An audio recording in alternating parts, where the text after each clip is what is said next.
मित्रों नमस्कार। मैं अमित राम केवट, अतिथि व्याख्याता हिंदी, शासकीय महाविद्यालय लोरमी। आज हम नागार्जुन कवि, जिसे जनवादी कवि भी कहा जाता है, उनकी कविता सिंदूर तिलकित भाल की व्याख्या देखेंगे। तो आइए देखते हैं कविता सिंदूर तिलकित भाल। इसमें पहले पूरी कविता पढ़ेंगे, फिर उनकी पूरी व्याख्या एक साथ करेंगे। तो पहले कविता को पूरा पढ़ लेते हैं, फिर उनकी व्याख्या क्रमशः रहेगा।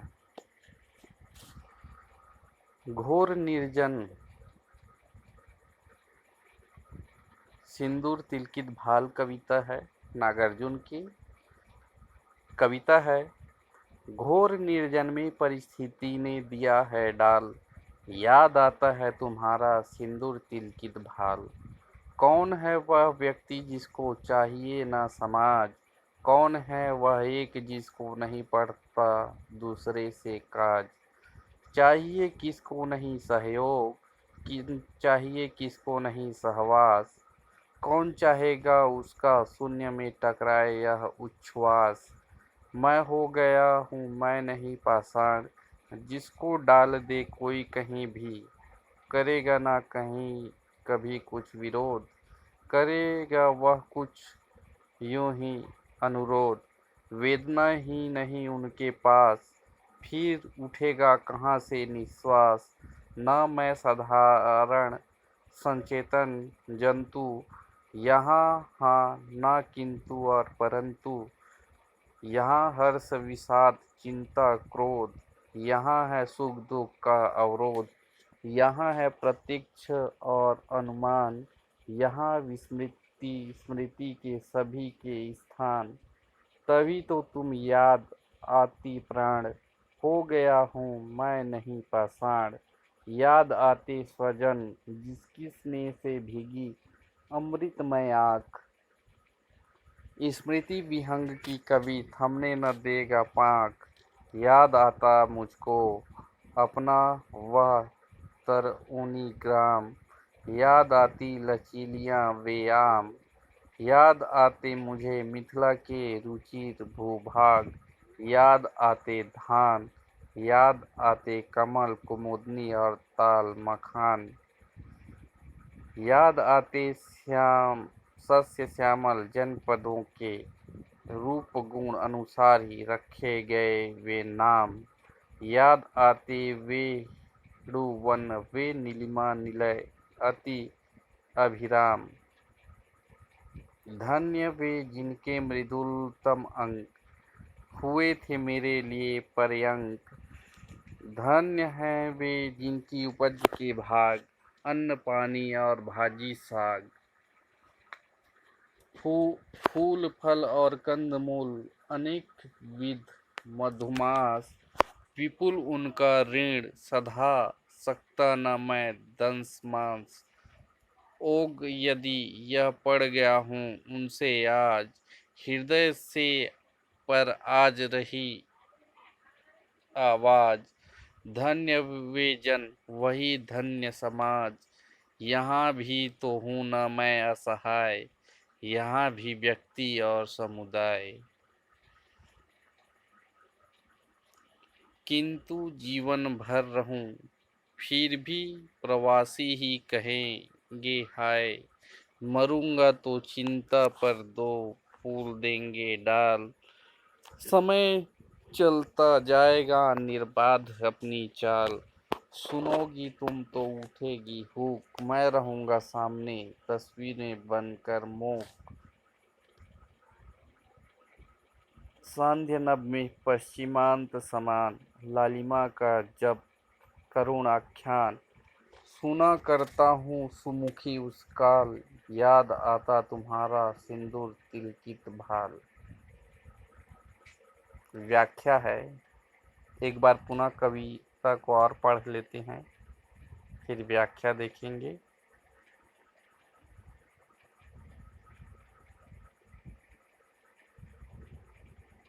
घोर निर्जन में परिस्थिति ने दिया है डाल, याद आता है तुम्हारा सिंदूर तिलकित भाल।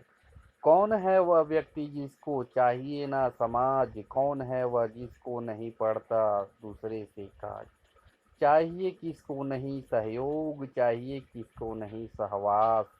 कौन चाहेगा कि उसका शून्य से टकराव यह उच्छ्वास। हो गया हूँ मैं नहीं पाषाण, जिसको डाल दे कोई कहीं भी।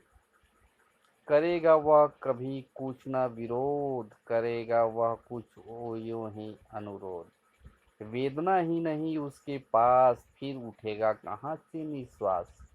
न मैं न साधारण सचेतन जंतु, यहाँ हाँ ना किंतु और परंतु। यहाँ हर्ष विषाद चिंता क्रोध, यहाँ है सुख दुख का अवबोध। यहाँ है प्रत्यक्ष और अनुमान, यहाँ स्मृति विस्मृति के सभी के स्थान। तभी तो तुम याद आती प्राण, मैं हो गया हूँ मैं नहीं पासा। याद आते स्वजन, जिनकी स्नेह से भीगी अमृतमय आँख। स्मृति विहंग की कभी थमने न देगी पाँख। याद आता मुझे अपना वह तरौनी ग्राम, याद आती लीचियों वे आम। याद आते मुझे मिथिला के रुचिर भूभाग, याद आते धान, याद आते कमल कुमुदनी और ताल मखान। याद आते सस्य श्यामल जनपदों के रूप गुण अनुसार ही रखे गए वे नाम। याद आते बेड़ू वन वे नीलिमा के निलय अति अभिराम। धन्य वे जिसके मृदुल अंक हुए थे मेरे लिए पर्यंक। धन्य है वे जिसकी उपज के भाग अन्न पानी और भागी साग। फूल फल और कंद मूल अनेक विधों मधुमास, विपुल उनका ऋण सधा सकता ना मैं दंस मास।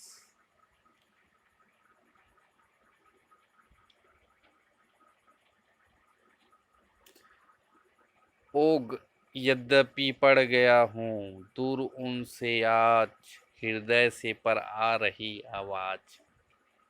धन्य वे जन धन्य समाज, यहाँ भी तो हूँ न मैं असहाय, यहाँ भी व्यक्ति और समुदाय। किंतु जीवन भर रहूं फिर भी प्रवासी ही कहेंगे हाय। मरूंगा तो चिंता पर दो फूल देंगे डाल, समय चलता जाएगा निर्बाध अपनी चाल। सुनोगी तुम तो उठेगी हुक, मैं रहूंगा सामने तस्वीर में प्रमुख। सांध्य नभ में पश्चिमांत समान, लालिमा का जब करुण आख्यान। सुना करता हूँ सुमुखी उस काल, याद आता तुम्हारा सिंदूर तिलकित भाल। व्याख्या है,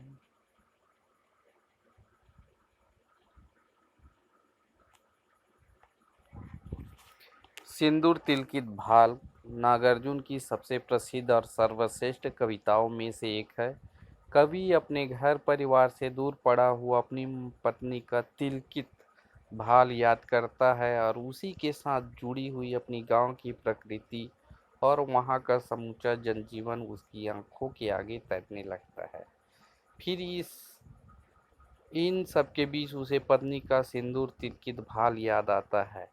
इस तरह पत्नी कवि को उस समूची प्रकृति और भूभाग से जोड़ने वाली सत्ता बनती है तथा प्रकृति और भूभाग का जीवन पत्नी के प्रति उनके लगाव को दृढ़ करने वाला माध्यम बनता है। यह दो तरफा क्रिया नागार्जुन के प्रेम व्यापार को अधिक ऊंचे और स्वस्थ स्तर पर व्यक्त करती है। कवि अपने को घोर निर्जन परिस्थिति में पड़ा हुआ अनुभव करता है। उसके आसपास लोग बाग न हो ऐसी बात नहीं है, वहाँ भी व्यक्ति और व्यक्तियों के समुदाय हैं। उनके साथ नागार्जुन का कोई और सामाजिक संबंध नहीं बन पाता। लोग उसे प्रवासी मानते हैं, अर्थात बाहर से आकर बसा हुआ। तालमेल का यह अभाव विभिन्न राष्ट्रों की अपनी सांस्कृतिक विभिन्नता और विशिष्टताओं का सूचना देता है। स्वभावतः अकेले के तीव्र भाव से व्यथित कवि अपनी पत्नी का सिंदूर लगा मस्तक याद आता है। पत्नी की स्मृति उनके अकेलेपन के अनुभव को तोड़ती है, उसे ढांढस देती है। पत्नी की स्मृति के साथ जुड़ी हुई तरौनी गांव की, वहां के लोगों की और वहां की वस्तुओं की स्मृतियां भी।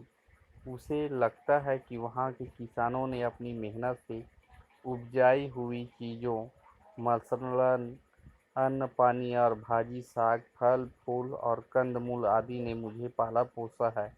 उनका मुझ पर अपार ऋण है, मैं उसका ऋण चुका नहीं सकता, और विडंबना यह है कि मैं आज उनसे दूर आ पड़ा हूँ।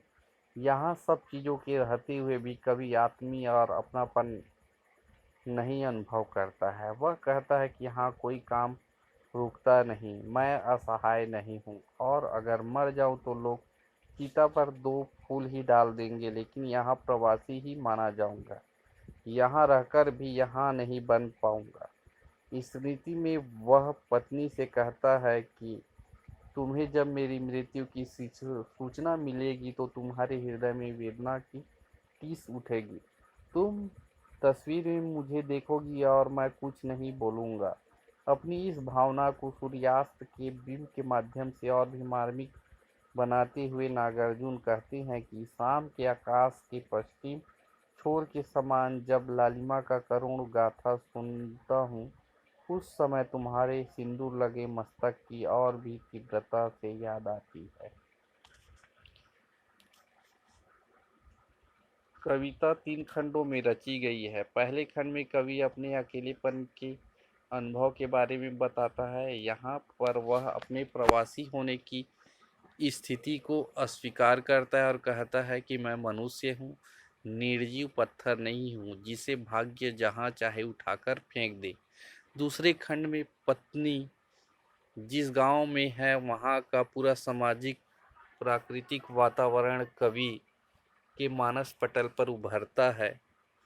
इस परिचित और प्रिय वातावरण के सम्मोहन से कवि आंतरिक शक्ति संचित करता है। तीसरे खंड में वह अपने बचपन की याद करता है, तरौनी के निवासियों के उपकार के प्रति कृतज्ञता से भर जाता है और इसीलिए तत्काल विदेश में अपनी उपस्थिति के प्रति क्षोभ व्यक्त करते हुए मृत्यु की कल्पना करता है। इन 3 खंडों में के केंद्र में स्थित हैं कवि की पत्नी, जिसके सिंदूर तिलकित भाल की स्मृति से कवि का स्वच्छंद चिंतन फूटता है। कवि ने पत्नी के लिए सिंदूर तिलकित भाल का बिंब चुनकर कलात्मक कल्पना का परिचय नहीं दिया है, बल्कि अपने प्रेम को भारत बताकर खासकर उत्तर भारत की सांस्कृतिक विशिष्टता के माध्यम से परिभाषित भी किया है। सिंदूर विवाहित स्त्री के सुहाग का प्रतीक है। नागार्जुन अपनी पत्नी का सुहाग है।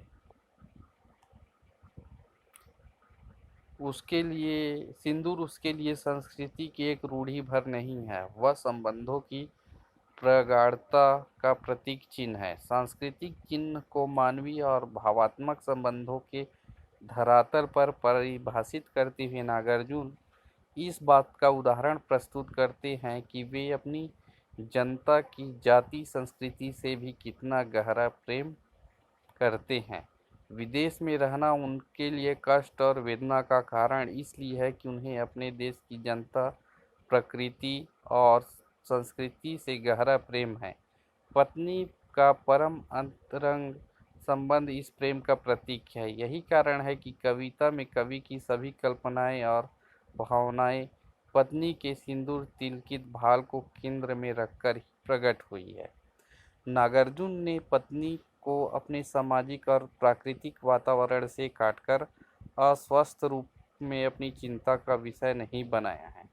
कालिदास के दुष्यंत जब शकुंतला की विरह से क्षुब्ध होते हैं और चारण लोग शकुंतला का एक चित्र उन्हें देते हैं तो वे पूछते हैं कि इसमें कण्व ऋषि का आश्रम कहाँ है, वह ताल कहाँ है जिसके तट पर एक हिरणी अपने सींग से हिरण की आँखों की ओर खुजला रही है। इन सबके बिना शकुंतला नहीं हो सकती।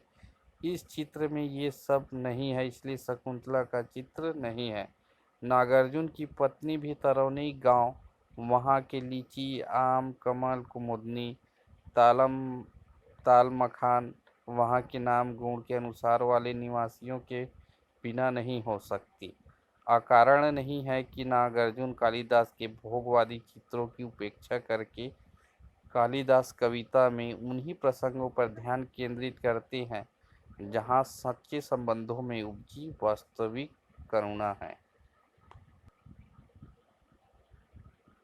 नागार्जुन की कला की विशेषता यह है कि वे कला को सजा संवार कर पेश करने की जगह भावों की उदात्त और विचारों की स्वस्थता पर अधिक बल देते हैं और पाठक में एक स्वस्थ संस्कार उत्पन्न करते हैं। अर्थात कह सकते हैं कि जन्मवादी कवि नागार्जुन ने सिंदूर तिलकित भाल में पत्नी की सिंदूर के माथे को केंद्र बनाकर उन्होंने 3 रूपों में इस विशद कविता का चित्रण किया है, और जिसमें उनके प्रेम और उनके औदात्य चित्र, अपने प्रति प्रेम, गांव वालों के सब्जी फल फूल सब्जी कंदमूल, गांव के नाम, उनके विचार, और विदेश में अपने विदेश होने का भय सताता है और मृत्यु तक का चित्रण करता है, जहां वह यह भी सोचता है कि मैं सामने उपस्थित होऊंगा लेकिन सामने भी मूक रहूंगा। मतलब एक चित्र रूप में जब मेरी मृत्यु की सूचना मिलेगी तो मुझे चित्र रूप में ही तुम देख सकती हो। तो वह विदेश में भी अलग होने के भाव भी उनकी पत्नी के सिंदूर तिलकित भाल होने का वर्णन करते हैं। साथ ही कवि ने अरुणोदय और अस्ताचल, जिस समय सूर्य की लालिमा रहती है, उनको भी माध्यम बनाकर उन्होंने इस मार्मिक प्रसंग को और कौतूहलपूर्ण बना दिया है। तो मित्रों, यह था जन्मवादी कवि नागार्जुन का सिंदूर तिलकित भाल, जिसके माध्यम से उन्होंने सांस्कृतिक मानवीय मूल्य और अपनी पत्नी से गहरा प्रेम, साथ ही देश प्रेम, वहाँ के निवासी, अपने गांव, सभी का जनवादी कवि नागार्जुन ने चित्रण किया है, जिसमें वह सफल हुए हैं। मित्रों नमस्कार, धन्यवाद।